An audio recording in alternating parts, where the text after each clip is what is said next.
If you're not careful, an issue that doesn't concern you might end up affecting you. In this life, being extra careful doesn't mean you are afraid. It means you're applying good wisdom. How many of you know Reverend Father Mbaka? It was because of the issue he had with the former governor of Enugu State. That is why this man is on a wheelchair up till today.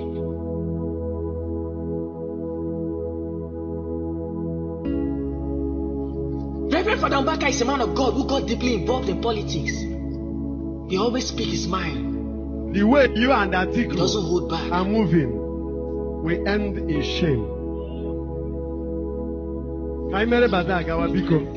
He isn't afraid of anyone. He once challenged the former governor, Chimaroke. He said, being a governor doesn't mean you should lose your sense of responsibility. And that was what made the governor to draw the battle line. Even though Reverend Mbaka had issues with the government, he was still using government schools to hold his church programs, which made the governor to suddenly decide to act. One day, the police officers showed up in where he was holding a program, intended to arrest him, but his followers resisted. They said, no way, our father isn't going anywhere. But before they knew it, the policemen who were agitating started shooting.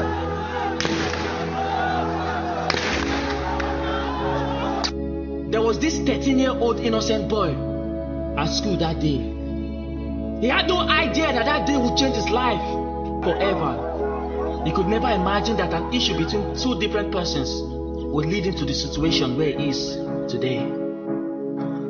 The bullet found him where he was. A boy who walked to school that day couldn't walk back home. What a life. 22 years ago, actually, in my school, Government Technical College, Enugu. I was GS1 then.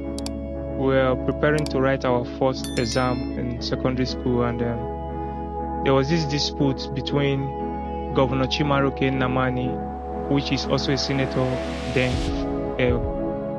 the years gone by, and Mbaka, Reverend Father Ejike Mbaka. They were having political crisis issues then.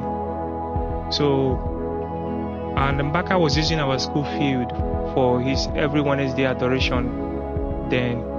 So the government of the day now asked the Mbaka to leave the school premises since it was against the government of the day. So that led to crisis in Enugu, chaos and riots in our school.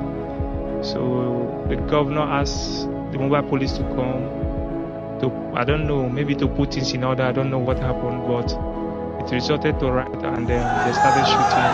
And you were in class. I was in class. Then I dropped. It was in the morning, actually. It was in the morning. So when I came out, after dropping my school bag, I came out to outside to just be with others. So I was hit by bullets and some other people. It affected my spinal cord, and ever since then I've been like this. I've been paralyzed all the way from T2. Since 2001, he's been in this condition. He hasn't been able to stand or walk. Till today, he is now a man who is supposed to be doing well for his family. Neither is the policeman, the governor, or the Reverend Father saying anything about this. My principal visited the hospital, my form teacher, many teachers visited, even my primary school teachers, they visited. It was really a wide story. The governor came 3 times. The Reverend Father Ejike Mbaka came 3 times. I mean the Governor Chimaroke Namani, he came 3 times with his people. Also with Mbaka, they came 3 times. They bought my first wheelchair that I used, and they paid my hospital bill. So they promised never to let me suffer. They will see me through with school and all that. But ever since I left Enugu because my uncle could not take care of me anymore. So he has to send me back to my parents. My father was with me in the hospital for 6 months, close to 6 months. So when he was coming back to Benin, I had to follow him. So ever since then, they forgot about me. and I've been like that. I'm the first son of my family. They didn't consider his situation. His family, friends have moved on. But this man is still wondering if he will ever be able to walk again. From what I heard, it might be very difficult for him to have children. So who should we blame? The Reverend Father, the governor, or the policeman? Now an innocent person who wasn't involved in the issue is the one suffering, while all of them have moved on. We were 3 in number that they took to University of Nigeria Teaching Hospital. They operated on me, but the doctor said that the bullet was very close to my heart, that they cannot go further. That if they go further, they might lose me and all that. So my father now asked them that, is the bullet going to have any effect on me? They said no. He said, okay, no problem. They should just discharge me, let me go back to Benin. That's how I left Enugu to Benin, and they forgot about me. It's not like these people aren't aware. But why is it that they did a kind of brief visit and minor support for such serious issue? Even as we speak, this man still has a bullet in his body, because trying to remove it could end life.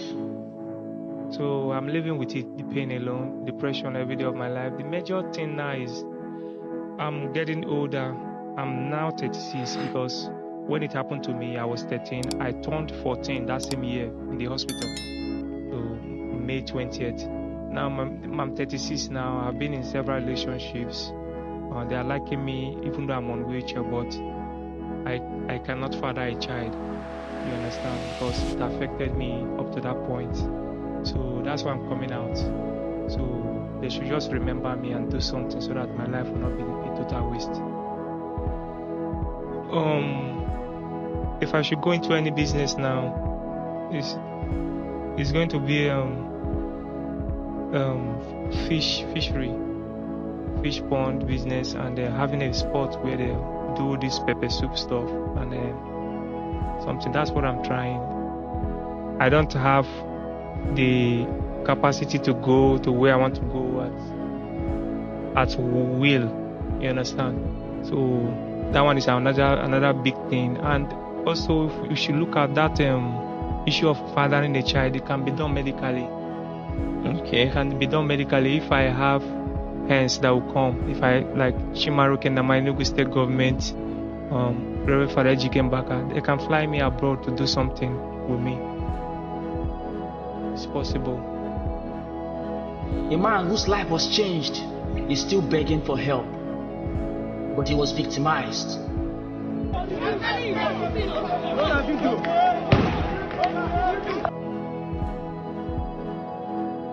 I thought the police were to protect, the government were to govern, and the church to show love. No one has the right to destroy another person's life, but today we are seeing the opposite. They say if a person's head is too big, it won't be easy for him to dodge a blow. I hope that those watching this video will share it so they can remember and help this man. Things are really tough. If people don't speak up, you wouldn't know. If you feel moved to support this man politically, financially, medically, or if you're a lawyer willing to help, please collect his phone number, his direct access, because all we're asking for is help. Okay, my mobile number is 08058599687. Remember, in life, being extra careful doesn't mean you are afraid. Trouble doesn't respect anyone. And if you see anyone passing through challenge of life, try to show love. Don't turn away.